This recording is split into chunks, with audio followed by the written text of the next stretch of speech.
Friends, मैं हूं शिव और आप देख रहे हैं एजुकेशन हब। आज हम इकोनॉमिक्स का 4th चैप्टर जिसका नाम है सप्लाई एनालिसिस, उसको आगे बढ़ाने जा रहे हैं। लास्ट वीडियो में हम लोगों ने सप्लाई के शेड्यूल देख लिए थे, individual supply and market supply. आज हम देखेंगे ऐसे फैक्टर्स जिसके वजह से सप्लाई में तब्दीली आ सकती है। इसका मतलब डिटरमिनेंट ऑफ सप्लाई, या फिर आप कह सकते हैं फैक्टर्स अफेक्टिंग सप्लाई। तो उसमें फर्स्ट पॉइंट आता है प्राइस ऑफ कमोडिटी।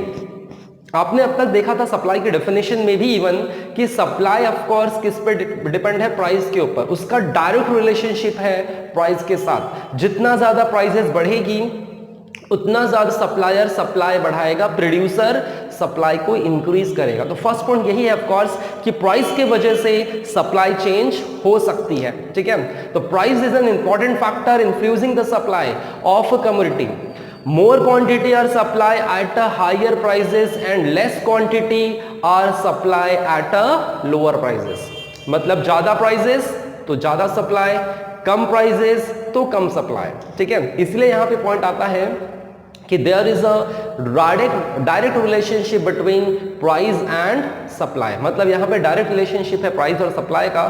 प्राइस बढ़ेगा तो सप्लाई बढ़ेगा, प्राइस कम होगा तो सप्लाई कम होगा। और इसका मेजर रीजन ये है कि प्रोड्यूसर जो है वो सप्लाई कब बढ़ाता है, प्राइस बढ़ने पे, क्योंकि उसका फायदा ज्यादा होगा, उसका प्रॉफिट इंक्रीज होगा तो वो सप्लाई बढ़ाएगा ना। अगर उसका प्रॉफिट नहीं बढ़ रहा होगा तो सप्लाई क्यों बढ़ाएगा, उसको कोई बेनिफिट नहीं होगा। फिर वो शिफ्ट कर जाता है किसी और कम्युनिटी पे जिस पे उसको ज्यादा बेनिफिट मिल रहा होता है। ठीक है, चलिए तो सेकंड फैक्टर्स को देखते हैं, सेकंड डिटरमिनेंट को देखते हैं। और सेकंड डिटरमिनेंट है स्टेट ऑफ टेक्नोलॉजी। क्या टेक्नोलॉजी के वजह से सप्लाई चेंज हो सकता है? ऑफ कोर्स हो सकता है। अगर आपने समझ लीजिए आपके पास पहले एम्प्लॉय वर्क करते थे, मतलब मैन पावर आप यूज करते थे मैन्युफैक्चरिंग के लिए। अब आपने एक ऐसी टेक्नोलॉजी ला दी, मशीन ला दी जो ऑटोमेटिक काम करता है और जिसने पूरी तरह से एम्प्लॉय को वहां से हटा दिया। मतलब मशीन से आप अब काम करना शुरू करते हो। मैन वर्क करते थे 8 घंटा और उनकी कुछ लिमिटेशंस हैं, उनकी कुछ कमियां हैं जो मशीन में आपको देखने नहीं मिलेगी। मशीन की प्रोडक्टिविटी उससे ज्यादा काफी बेटर होगा। ठीक है, और उसको आप 10 घंटे भी काम चला सकते हो, कोई मशीन वहां पे मतलब मशीन को कोई दिक्कत नहीं होगी। इसका मतलब टेक्नोलॉजी बदलने से प्रोडक्शन इंक्रीज होगा, और अगर प्रोडक्शन इंक्रीज होगा तो कंपनी सप्लाई को इंक्रीज ऑटोमेटिकली कर सकती है और साथ में कॉस्ट ऑफ प्रोडक्शन भी कम हो जाएगा। इसका मतलब बहुत सारे फायदे हैं। टेक्नोलॉजी बदलने से बहुत सारे फायदे प्रोडक्शन डिपार्टमेंट को हो सकता है, प्रोड्यूसर को हो सकता है। इसका मतलब टेक्नोलॉजी बदलने से भी सप्लाई पे असर पड़ता ही है। देखिए, technological improvement reduce the cost of production which lead to increase in production and supply. Cost तो कम होगी ही होगी, साथ में टेक्नोलॉजी चेंज होने से प्रोडक्शन एक्टिविटी इंक्रीज होती है और उसका असर सप्लाई पे पड़ जाएगा। इसका मतलब टेक्नोलॉजी भी एक बड़ा फैक्टर है जिसके वजह से सप्लाई चेंज हो सकती है। ठीक है, थर्ड पॉइंट आता है कॉस्ट ऑफ प्रोडक्शन। अगर मैं कोई प्रोडक्ट बना रहा हूं, ठीक है, प्रोडक्ट बनाने के लिए अगर मुझे खर्च ज्यादा आ रहा है और मेरी इनकम कम हो रही है, फॉर एग्जाम्पल कि मैंने 100 रुपीज का प्रोडक्ट बनाया और वो सिर्फ 80 रुपीज में बिक रहा है, तो ऑफकोर्स मैं उस प्रोडक्शन को बंद कर दूंगा क्योंकि मुझे वहां पे लॉस हो रहा है। 100 का मैं बना रहा हूं और अगर वो 80 या फिर 90 में जा रहा है, इसका मतलब 10 रुपीज का या फिर 20 रुपीज का मुझे लॉस हो रहा है। इसका मतलब कॉस्ट ऑफ प्रोडक्शन एक बड़ा फैक्टर है मेरे सप्लाई को बढ़ाने के लिए या फिर घटाने के लिए। ठीक है, इवन 100 रुपीज में भी जाएगा तो मैं नहीं सेल करूंगा, क्यों? मुझे कोई बेनिफिट ही नहीं मिल रहा है। मुझे वहां पे कॉस्ट ऑफ प्रोडक्शन, इसका मतलब कम लगाकर सेलिंग प्राइस मुझे ज्यादा मिलना चाहिए, तब मैं सप्लाई को इंक्रीज करूंगा। मतलब मेरा बेनिफिट होना चाहिए। कॉस्ट ऑफ प्रोडक्शन कम होगा और एमआरपी आपकी ज्यादा होगी तो ऑफ कोर्स मुझे बेनिफिट हो रहा होगा, और अगर मुझे बेनिफिट होता है, मुझे कुछ ना कुछ प्रॉफिट जनरेट होता है, तो मैं प्रोडक्शन और सप्लाई बढ़ा दूंगा। ठीक है, तो यहां पे थर्ड पॉइंट ये कहता है if the factor prices increases. Factor prices मतलब क्या? प्रोडक्ट बनाने का जो खर्चा है, लेबर, ठीक है, रेंट, इंटरेस्ट, है ना, इलेक्ट्रिसिटी, मतलब जितने भी खर्चे लगते हैं, रॉ मटेरियल का खर्चा, अगर वो ज्यादा पैसे खर्च करने पड़ रहे, वो इंक्रीज अगर हो रहा है तो cost of production also increases. मतलब प्रोडक्ट बनाने के लिए जो खर्च होते हैं वो अगर बढ़ता है तो कॉस्ट ऑफ प्रोडक्शन बढ़ जाएगा, और कॉस्ट ऑफ प्रोडक्शन बढ़ जाएगा तो मेरा बेनिफिट कम हो जाएगा, इसीलिए मैं सप्लाई को डिक्रीज कर दूंगा। और उसका उल्टा अगर आप देखो, कॉस्ट ऑफ प्रोडक्शन अगर कम होता है तो मैं सप्लाई ज्यादा करूंगा, और अगर कॉस्ट ऑफ प्रोडक्शन ज्यादा होता है तो मैं सप्लाई कम कर दूंगा। इसका मतलब ये भी एक बड़ा फैक्टर है सप्लाई को बढ़ाने और घटाने के लिए। नेक्स्ट पॉइंट आता है इंफ्रास्ट्रक्चर फैसिलिटीज। इंफ्रास्ट्रक्चर फैसिलिटी मतलब होता है कि जो फैसिलिटीज हम लोग यूज करते हैं अपनी कंपनी में उसकी बात हो रही है, जैसे transportation facility, communication facility, electricity, ये सारी चीजें होनी चाहिए। अगर आपने ऐसी जगह फैक्ट्री डाल दी जहां पे रोड नहीं है, जहां पे इलेक्ट्रिसिटी नहीं है, जहां पे मैन पावर नहीं है, वहां पे आपको कोई भी चीज आसानी से नहीं मिल रही है, तो ऑफ कोर्स आप वहां पे काम नहीं कर पाओगे। इसलिए आप देखो कभी भी बड़ी बड़ी कंपनी जो है वो कहां पे मैन्युफैक्चरिंग यूनिट डालते हैं, जहां पे उनको ये चीजें आसानी से मिल जाए, जहां पे ये चीजें आसानी से मिल जाएगी वहां पे उनका प्रोडक्शन आसानी से हो सकता है। वो एक जगह से दूसरी जगह प्रोडक्शन जो बनकर तैयार है गुड्स कम्युनिटी, उसको सप्लाई भी आसानी से कर सकते हैं। इसका मतलब फैसिलिटीज होनी चाहिए, transport, communication, man power, everything आपको अगर आपको आसानी से मिल रहा है तो आपका प्रोडक्शन करना आसान होगा और इसको सप्लाई करना भी आसान होगा। तो यहां पे वही पॉइंट है, infrastructure facility in the form of transport, communication, power etcetera influences the production process as well as supply. अच्छा, प्रोडक्शन बदलेगा तो ऑफकोर्स सप्लाई पे तो असर होगा ही होगा ना, क्योंकि प्रोडक्शन से ही तो सप्लाई डिपेंड है। Shortage of this facility decrease the supply. अगर इन सब चीजों की शॉर्टेज होगी तो ऑफ कोर्स आप गुड्स की सप्लाई नहीं कर पाएंगे। तो इस सिंपल सी बात है, इंफ्रास्ट्रक्चर फैसिलिटी भी एक बहुत बड़ा फैक्टर है जिसके वजह से सप्लाई चेंज हो सकती है। ठीक है, फिफ्थ पॉइंट क्या कहता है, गवर्नमेंट पॉलिसी। क्या गवर्नमेंट पॉलिसी भी ऑफकोर्स सप्लाई को बदल सकती है? बिल्कुल बदल सकती है। अगर गवर्नमेंट ने जैसे टैक्सेशन बढ़ा दिया, ठीक है, सब्सिडी को कम कर दिया, सब्सिडी या फिर हटा दिया, और या फिर ऐसी कोई पॉलिसी ला दी जो बिजनेसमैन के अगेंस्ट होगा, जो उनके प्रॉफिट को असर करता होगा, तो इसका असर सीधा प्रोडक्शन पे पड़ेगा, प्रोडक्शन का असर सीधा सप्लाई पे पड़ेगा। इसका मतलब गवर्नमेंट की जो पॉलिसीज होती है उसका बहुत बड़ा असर प्रोडक्शन और सप्लाई पे पड़ता है।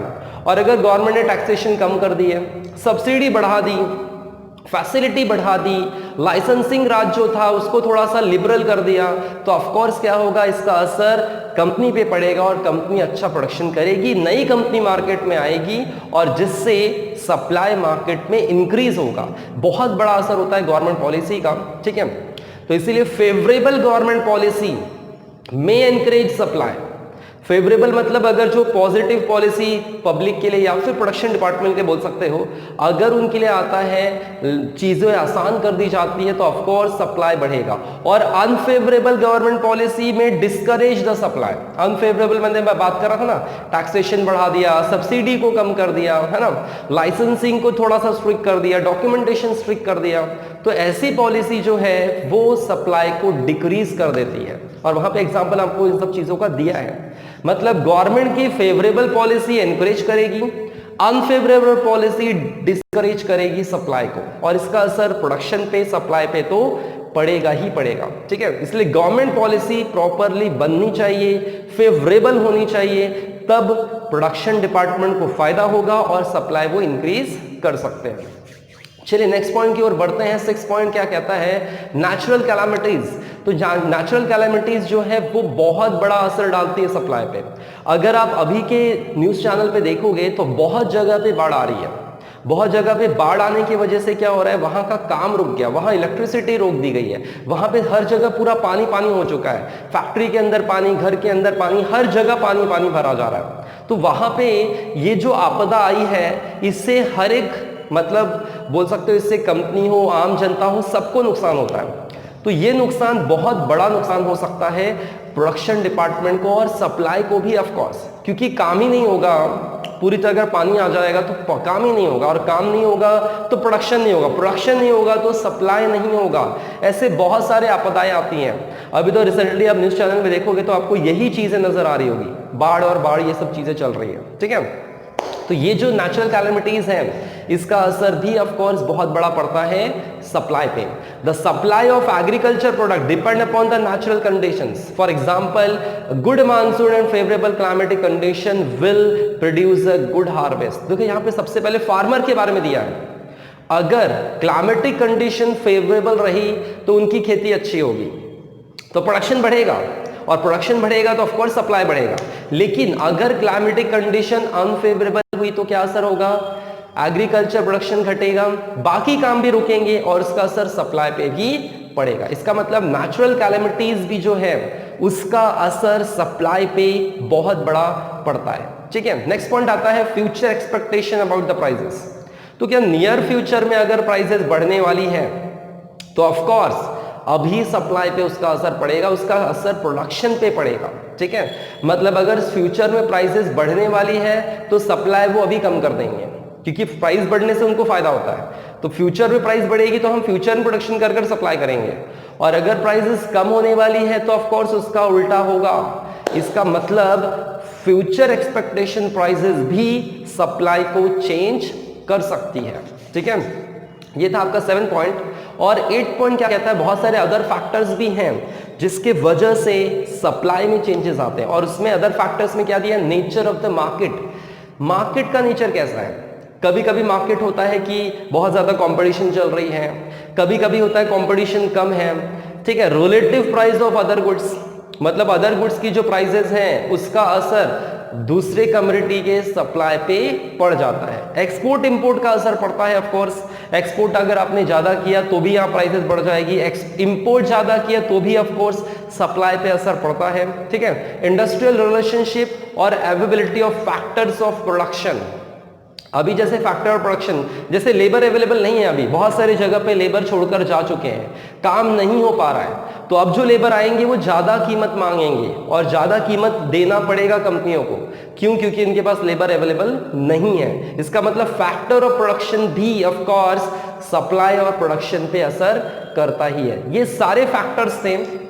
अगर ये सारे फैक्टर फेवरेबल हैं तो सप्लाई बढ़ेगा, प्रोडक्शन बढ़ेगा, और अगर अनफेवरेबल है तो ऑफ कोर्स सप्लाई भी घटेगा और प्रोडक्शन भी घटेगा। ठीक है, ये सारे फैक्टर्स थे, ये सारे डिटरमिनेंट थे। इसमें से जो भी पॉइंट आपको समझ नहीं आता है फटाफट आपको पूछना है, मैसेज करना है, फोन कॉल करना है, कोई प्रॉब्लम नहीं है, लेकिन पूछना जरूर है, ये बात ध्यान रखिए। ठीक है, चलिए, तो ये था डिटरमिनेंट ऑफ सप्लाई, और आई होप आप लोगों को समझ में आया होगा। ठीक है, अब मिलते हैं नेक्स्ट वीडियो में, और नेक्स्ट वीडियो में लॉ ऑफ सप्लाई हम लोग कवर करने वाले। बड़े इंपॉर्टेंट टॉपिक अभी आ रहे हैं, चैनल पे बने रहिए। लाइक तो जरूर कर दीजिए भाई, लाइक तो जरूर करना है आपको, क्योंकि जिससे हमें मोटिवेशन मिले और हम और अच्छे वीडियोस आपके लिए बना पाए।